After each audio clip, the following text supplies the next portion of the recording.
Hola, sean todos muy bienvenidos a mi presentación. En esta oportunidad tengo el agrado de compartir con ustedes un breve pero abarcador recorrido por algunos conocimientos provenientes de la psicoacústica y la psicología de la música aplicados a la composición musical electroacústica. A tal fin, primero presentaré algunas definiciones y una síntesis de temas específicamente seleccionados para esta ocasión.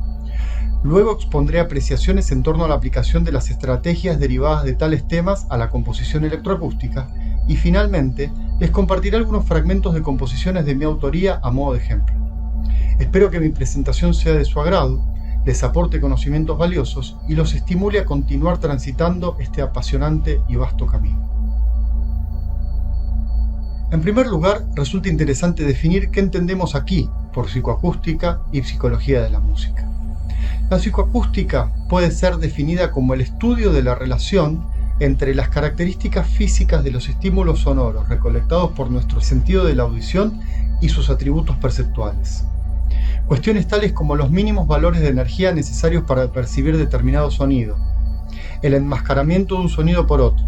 el mínimo ángulo que debe trasladarse una fuente sonora para que su desplazamiento sea advertido,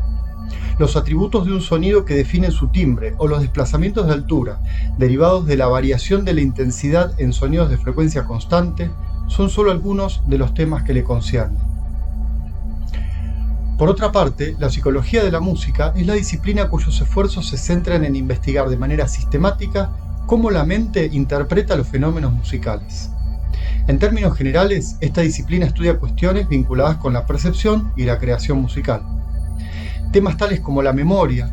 la expectativa, la atención, el agrupamiento y la emoción son algunos de los asuntos que aborda. Estas disciplinas ofrecen al músico una vasta cantidad de información aplicable al análisis y la creación musical. En relación con el análisis, tales conocimientos permiten advertir y comprender por qué, por ejemplo, un mismo intervalo musical interpretado por una marimba y un arpa sonará, psicoacústicamente hablando, con diferentes niveles de disonancia, o cuáles son los factores musicales que generan mayor nivel de tensión en un fragmento musical, o por qué ciertas combinaciones de instrumentos permiten una mayor claridad contrapuntística en relación con otras. En el caso de la música contemporánea en general, y más aún en el de la música electroacústica, este tipo de herramientas resultan muy valiosas debido a que permiten advertir características y consecuentemente asignarles nombres a diversos fenómenos que no se encuentran preestablecidos, tal y como sucede en el caso de la música tonal. Además, es interesante observar que estas mismas herramientas nos permiten describir, por ejemplo, la genética perceptual de sensaciones adjudicadas tradicionalmente a diferentes estructuras armónicas tonales, a fin de comprenderlas en profundidad y resignificarlas dentro de otras estéticas musicales. En cuanto al uso de tales conocimientos para la creación musical, podemos señalar dos ámbitos generales, el técnico y el estético. El técnico hace referencia al empleo de ciertos recursos en función de conseguir un resultado específico. Ejemplos de estos son la aplicación de filtros o la elección de sonidos, con el fin de evitar o promover el enmascaramiento, y la comprensión del comportamiento del aparato auditivo ante la relación frecuencia-duración con el fin de precisar de manera eficiente los tiempos de ataque. En cuanto al ámbito estético, aunque ampliaremos este tema más adelante, podemos adelantar que la aplicación de herramientas provenientes de tales disciplinas puede ser directa o indirecta. En el primer caso, el oyente será capaz de advertir el fenómeno de manera evidente, mientras que en el segundo no. Dentro de esta segunda subcategoría también es posible ubicar, como veremos más adelante, al aspecto técnico antes mencionado. Dicho lo anterior, supongo que sería interesante presentarles ahora un recorte de los temas que considero aplicables a la composición musical electroacústica. Sin duda, la siguiente segmentación podrá ser ampliada y con seguridad mejorada.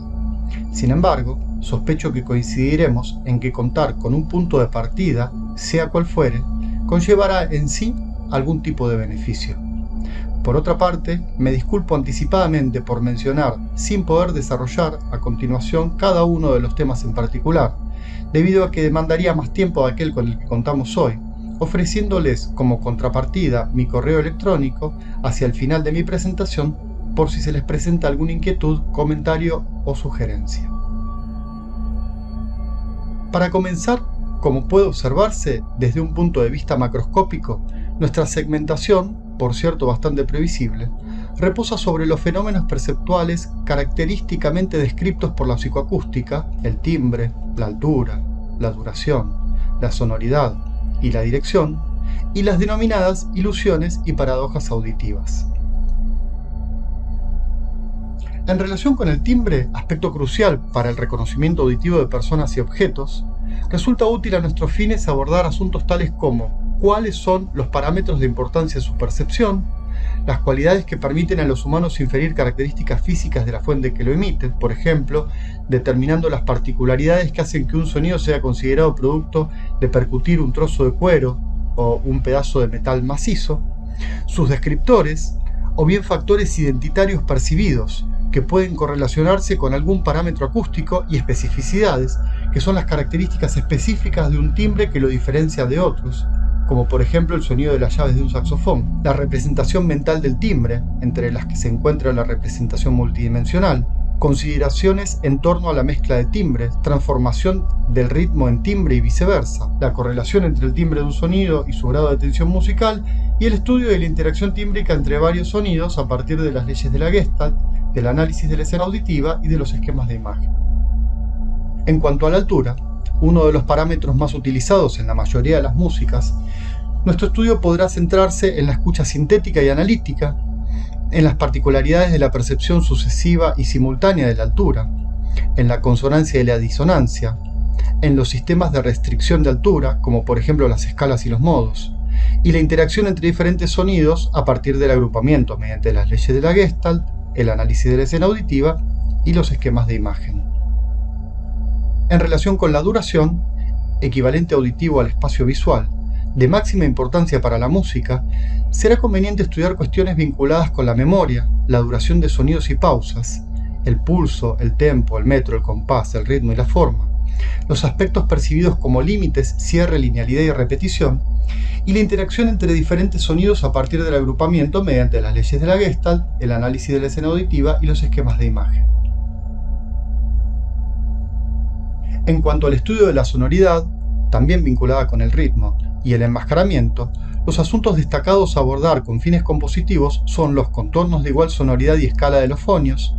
la sonoridad subjetiva, el limen de discriminación de intensidad, los efectos de la duración sobre la sonoridad, el enmascaramiento y la interacción entre diferentes sonidos a partir del agrupamiento propuesto por las leyes de la Gestalt, el análisis de la escena auditiva y los esquemas de imagen.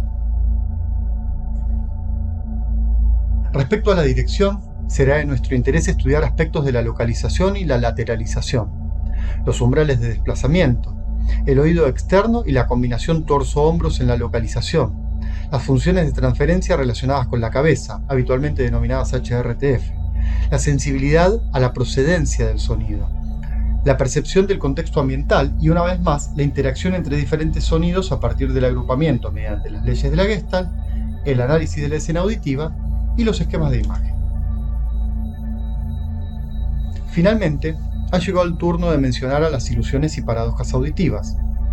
El estudio de estos fenómenos resulta muy interesante para el proceso compositivo, debido a que nos permite advertir los alcances, límites y desvíos de la percepción. Los asuntos a abordar habrán de ser la reorganización espacial a partir de la altura, la inducción de una corriente a partir de la proximidad tímbrica, las paradojas a partir del tono de Shepard, la paradoja rítmica de Knowlton-Reset y las paradojas espaciales. Aunque sé que esta presentación ha sido extremadamente veloz y para muchos difícil de abordar, pienso que habrá sido un buen repaso para quienes hayan encarado estos temas con anterioridad y una síntesis panorámica bastante nutrida para aquellos que se sientan invitados a continuar explorando este tema. Antes de pasar a los ejemplos musicales, una cuestión que considero interesante exhibir está relacionada con advertir que la implementación práctica de los recursos derivados de la psicoacústica y la psicología de la música pueden ser de carácter estético o experimental. Aunque ambos aspectos no son excluyentes entre sí, es importante distinguir que el primero atenderá principalmente a las necesidades estéticas o musicales de la obra, mientras que el segundo se empeñará en implementar de manera precisa los recursos en cuestión. En particular, en lo que a mí respecta, considero que el aspecto musical de una composición debe ser atendido por sobre cuestiones de índole experimental. Esto significa que, aunque no descarto la aplicación precisa de los recursos provenientes de la psicoacústica y la psicología, respaldo la idea de que al momento de componer siempre es preferible atender a las cuestiones de índole artística antes que exhibir los recursos a modo de ejemplo o demostración de fenómenos extramusicales. De ese modo, pienso que los principios provenientes de las disciplinas mencionadas pueden ser aplicados de manera directa e indirecta. En el primer caso, el procedimiento derivado de la psicoacústica o de la psicología de la música es identificado sin inconvenientes por el oyente. Esto significa que el procedimiento en cuestión es explícito y se encuentra bien definido. En el segundo caso, el procedimiento se encuentra velado por diferentes circunstancias, tales como la incidencia de otros agentes que distraen al espectador o enmascaran el proceso, por la naturalización del oyente, producto de que el procedimiento, aunque utilizado consecuentemente al momento de elaborar la pieza, se encuentra presente en la mayoría de las expresiones musicales de manera corriente, como por ejemplo el agrupamiento mediante los principios de la Gestalt, porque se le ha dado un uso técnico, como en el caso de la aplicación de filtros o de los espacios tímbricos multidimensionales en la elección del material sonoro, a fin de evitar el enmascaramiento y favorecer la claridad de los sonidos en cuestión, o por tratarse de adaptaciones metafóricas de conceptos de tales disciplinas. Partiendo entonces de las consideraciones precedentes, ha llegado el momento de compartir con ustedes algunos ejemplos de implementación presentes en diferentes obras electroacústicas de mi autoría. En esta oportunidad, escogí diferentes extractos de 3 de mis piezas electroacústicas en este sentido más representativas: Reflejos incondicionados, obra cuadrafónica del año 2012, Partículas, octofónica del año 2019, y Amnesia, octofónica del año 2020. Dado que las piezas son para sistemas multicanal, vale aclarar que los ejemplos que compartiremos a continuación son reducciones estereofónicas de las mismas. Además, si se desea percibir los efectos exhibidos de manera satisfactoria, recomiendo enfáticamente utilizar auriculares o altavoces de buena calidad. El primer conjunto de ejemplos que escucharemos se encuentra circunscripto a la psicología de la música, mientras que el segundo a la psicoacústica. Aunque, como verán, añadí a los ejemplos sonoros sus espectrogramas a modo de guía, debo reconocer que no estoy del todo seguro de si esto es favorable o contraproducente, debido a que estos gráficos pueden distraer considerablemente a la atención auditiva y en muchas oportunidades hacernos advertir cosas irrelevantes a la mera escucha o pasar por alto cuestiones musicalmente importantes. Mi recomendación al respecto siempre suele ser escuchar el fragmento musical sin mirar un par de veces y posteriormente escucharlo mirando el espectrograma. Dicho esto, vayamos entonces a nuestros ejemplos. En primer lugar, escucharemos un ejemplo de agrupamiento mediante el principio de continuidad de la Gestalt y el concepto de corriente auditiva. Como se podrá advertir, dentro de un conjunto de partículas sonoras que se presentan sin patrones evidentes, percibidas de manera global, se constituyen flujos o corrientes compuestos por sonidos cortos iterados, mayormente retardando. La sucesión de estos flujos, hablando desde el punto de vista de la escritura musical, constituyen un discurso de carácter horizontal.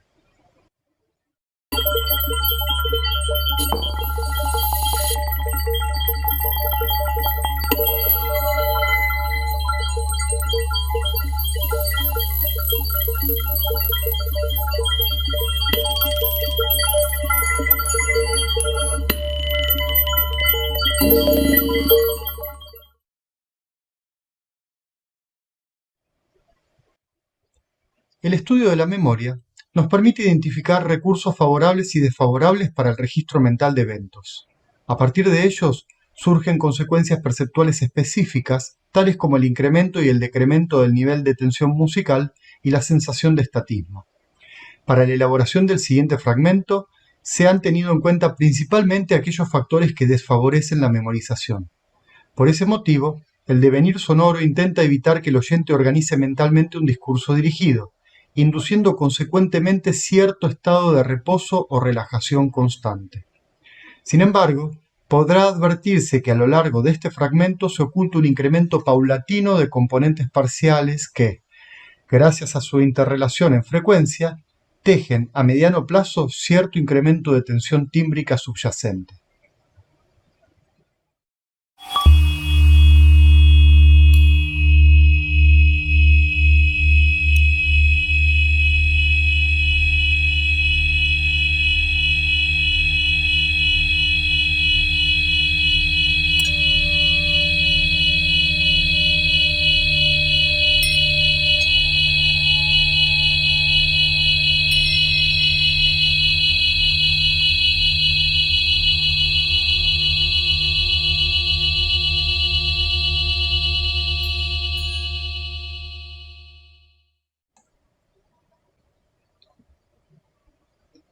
Nuestro tercer ejemplo relacionado con la psicología de la música se basa en el glissando-Shepard reset, derivado de la escala de Shepard, ambos muy utilizados en varias oportunidades por el propio Reset y aplicados con diferentes grados de rigor, ya sea de manera consciente o inconsciente, por una amplia gama de compositores, entre los que se podría mencionar hasta al propio Ligeti en su estudio para piano número 13 denominado La escalera del diablo. La escala de Shepard, de la cual se deriva el glissando-Shepard reset, es una estrategia por la cual se logra crear la ilusión de que un evento sonoro asciende o desciende en altura infinitamente. Como es sabido, esto no es posible por fuera de esta elaboración, debido a que nuestro aparato auditivo es incapaz de detectar tonos por encima o debajo de ciertas frecuencias, es decir, que un sonido nunca podría subir o bajar en altura infinitamente, debido a que llegado a un punto se dejaría de escuchar. Esta es una ilusión análoga a la escalera de Penrose. En nuestro ejemplo, podrá apreciarse dicho procedimiento resignificado, impreso sobre el ruido filtrado iterado. Además, en esta obra, la frecuencia del sonido iterado fue regulada a partir de los valores obtenidos mediante la electroencefalografía, provenientes de las ondas cerebrales, correspondientes a diferentes estados cerebrales relacionados con el de vigilia relajada, el de alerta y el de somnolencia. Vale destacar que este recurso ha sido aplicado de manera lúdica, es decir, que no tiene ninguna connotación médica o científica, y puede abordarse en detalle en el artículo de la obra que se encuentra disponible en Internet.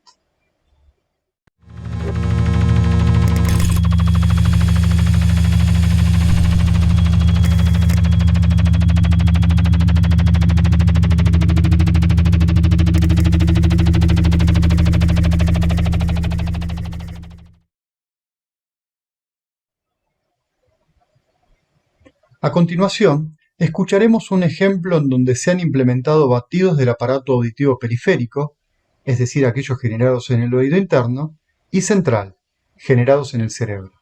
Como en el caso anterior, la frecuencia de ambos también ha sido regulada a partir de la frecuencia característica de diversos estados cerebrales.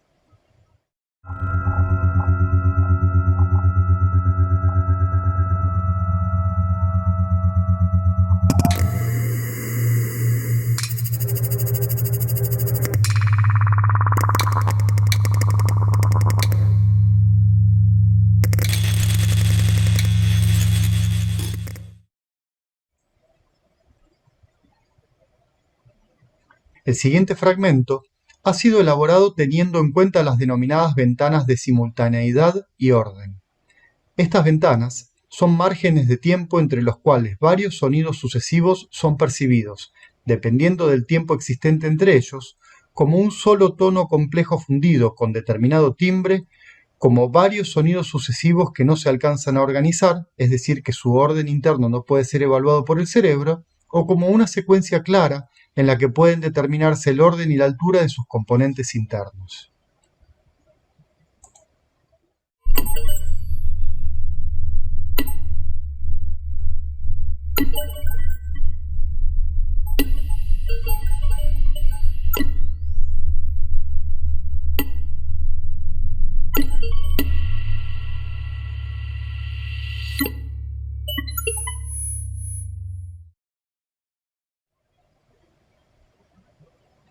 A continuación, compartiremos un ejemplo del uso de diversas frecuencias centrales de filtros pasabanda aplicadas con el fin de simular desplazamientos en torno al plano medio.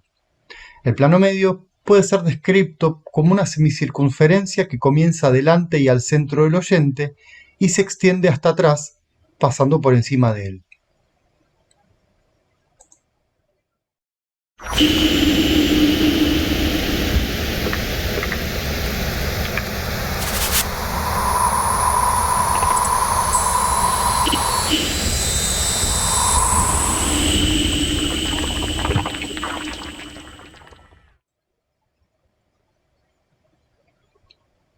El siguiente ejemplo exhibe el uso del efecto Doppler, que es el fenómeno que se percibe cuando una fuente sonora se acerca o aleja de un oyente. Vale aclarar que, como en otros casos, la reducción de 8 altavoces a 2 provoca grandes diferencias entre la obra original y la presente adaptación. En este caso, los desplazamientos ocurridos entre diferentes puntos frontales y traseros se verán desfavorecidos completamente. De todas formas, la idea compositiva relacionada con este recurso puede ser percibida sin mayores inconvenientes.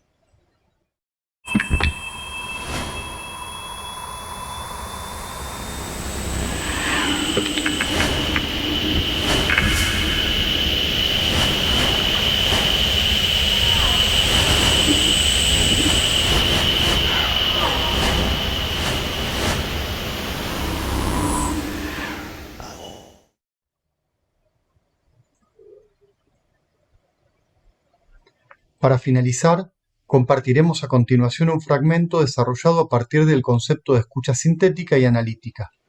La escucha sintética hace referencia a la percepción de un tono complejo como unidad, mientras que la escucha analítica se relaciona con la capacidad que posee el ser humano para detectar componentes parciales dentro de ese tono.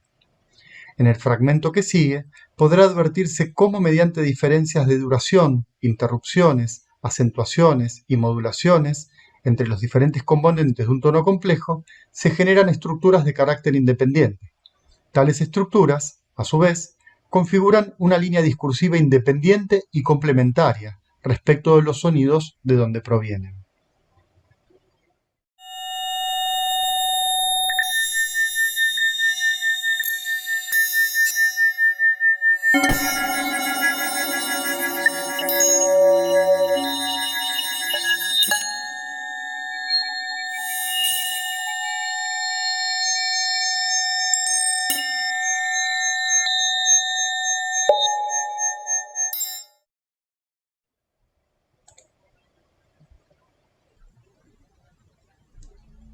A modo de síntesis, podemos señalar que la aplicación de conocimientos de la psicoacústica y la psicología de la música a la composición electroacústica complementa los procesos de experimentación sonora típicos en esta disciplina.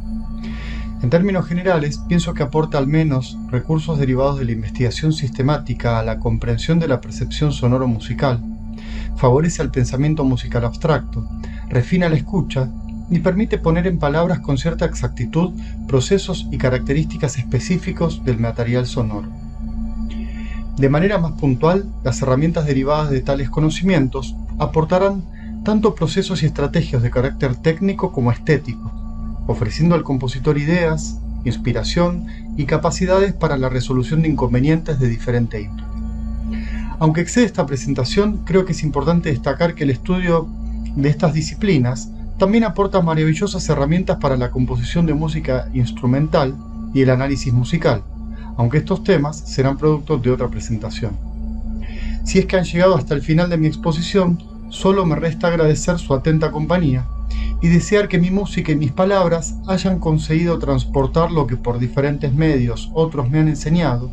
y lo que pienso haber aportado a partir de mis propias meditaciones. Además, quisiera agradecer enormemente a Rodrigo Sigal y a Victoria Gandini por haberme convocado, así como también a todo su equipo de trabajo. Sin más, entonces, me despido de ustedes hasta cualquier momento. Muchas gracias.